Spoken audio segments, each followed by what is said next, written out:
Hello everyone, what's going on? It's Universe back at it again with another video. This one's gonna be different than any other video I made so far. We all know the big blue rock that we call home, Earth, and this video is about it, along with some things that have impacted the environment in a negative way. So if you're here to watch this video in class, or if you're one of my recurring viewers, kick back, relax, and enjoy the video.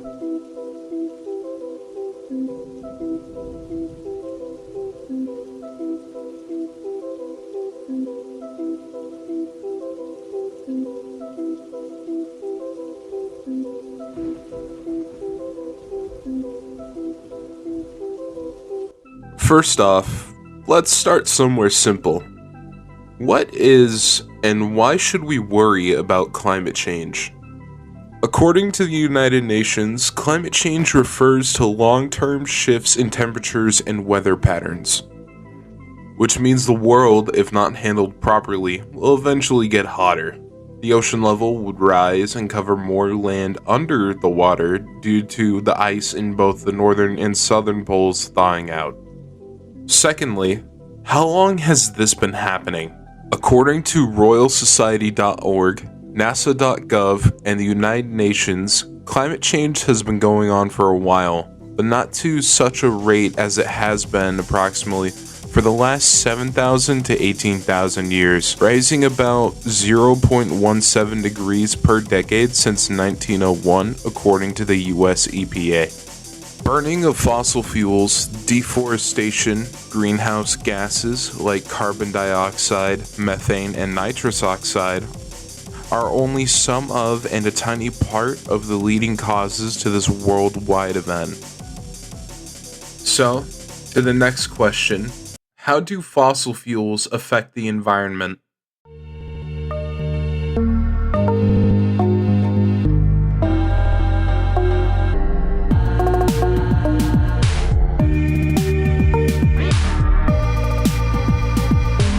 Fossil fuels, such as coal, petroleum, crude oil, or regular oil, produce fumes like carbon dioxide, which can harm the ozone layer when burnt up and used.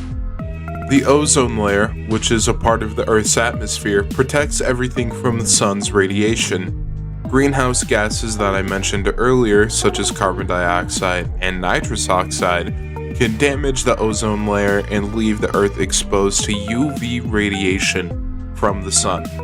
Although I have seen varying names, this is called ozone degradation. Radiation from the sun can cause things like certain types of cancer, severe sunburns, and maybe even blisters, cataracts in the eye, and damage to your immune system. And with all this in mind, I would like to bring up two environmental disasters: Chernobyl and the BP oil spill.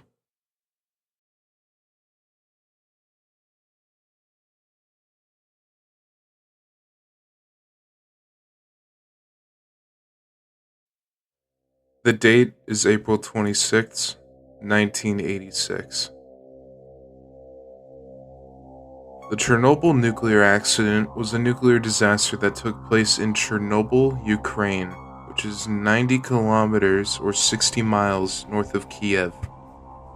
During the reign of the Soviet Union, the people in reactor number 4 were testing the backup cooling system, but almost all of the control rods never went into place or were removed, causing the nuclear reactor to overheat and build up pressure since the cold water that was supposed to flow through never did. The intense heat of the reactor started to melt the core itself, whilst the steam inside built up like a pressure cooker, subsequently exploding and spewing 800 tons of radiation into the air. Everyone who lived in Chernobyl was forced to evacuate, and 31 people were killed due to exposure from severe amounts of radiation, and the fire at Reactor 4 took 11 days to extinguish. The radiation and the entire disaster itself caused Chernobyl to be left uninhabitable for an approximate 3,000 years. The radiation from the disaster over the coming days spread across the globe and flew over numerous countries in Europe afterwards. The effect that Chernobyl had on the environment was the radiation around the city for the most part. It still left abandoned, and the wildlife adapted to its new radioactive environment, with numerous deformities and mutations. I tried to search up for images, and I don't think I could possibly show any of them on YouTube. So if you want to see the physical effect of Chernobyl on said wildlife, consider this your warning.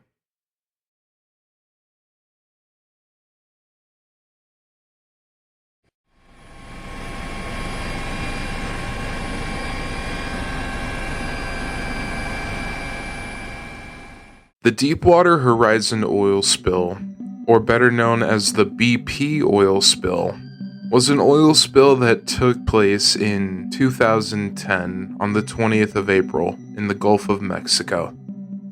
The Deepwater Horizon oil rig at 8:45 p.m. EST had exploded due to a methane buildup in the drilling riser, which the blowout preventer failed to go off, causing it to ignite and explode into flames. After a rescue attempt from the Coast Guard, it was discovered on April 22nd, just 2 days later, that a massive oil slick was forming around the now destroyed oil rig. The total amount of oil spilled was 210 million US gallons and covered a massive amount of the ocean. There were 11 missing and 17 injured. Sadly, I was unable to find many sources, and even the ones I found, they weren't too reliable or were heavily inconsistent. So the only real reliable source I could find was the Center for Biological Diversity, is all I got. Anyway, the impact on the wildlife, according to the Center for Biological Diversity, was an estimated total of roughly 82,000 birds across 102 different species, 6,000 sea turtles, and 25,900 marine mammals covered in oil or harmed and killed by the oil spill. That is a potential maximum of 113,900 total animals harmed and impacted by the Deepwater Horizon oil spill. So, after everything that we have spoken about, what can we do to better our environment?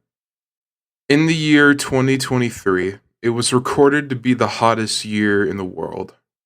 And a lot of that is due to climate change and how the fossil fuels I mentioned earlier release gases into the air from being burned. An idea I have in case of disasters like Chernobyl would be to create laws so companies or certain people can be held accountable for things like this. Then also improve on safety in the workspace by installing better systems and more up-to-date hardware.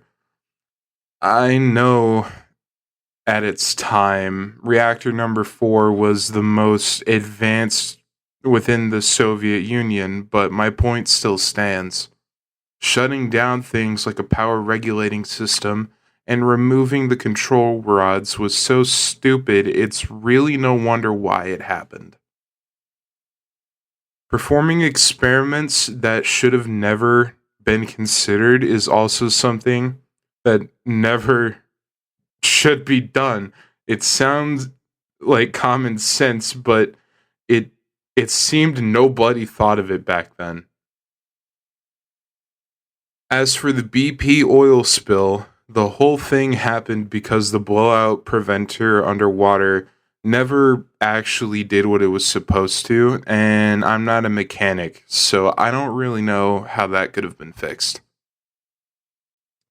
If you ask me, I don't really believe we could change our energy consumption or our care for the environment in our lifetimes.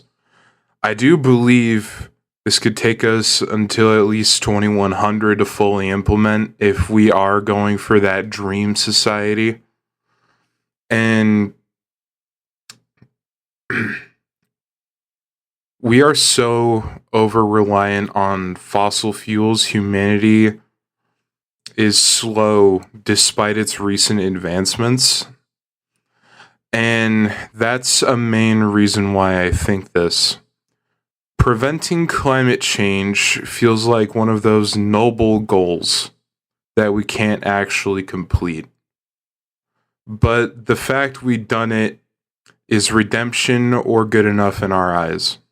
I think I wouldn't have a place in many arguments about climate change, so I won't really speak much about it, and I'll be honest, that's just kind of my opinion on things. Anyway, that was the video. I hope you all enjoyed it, and I hope all of you sitting on your desks or on your phones enjoyed listening to it as well. I've worked on this for so long, and I'm probably sleeping in the back of the classroom right now because at the time of recording, it's 8:23 a.m. and I have not been to sleep yet. Later.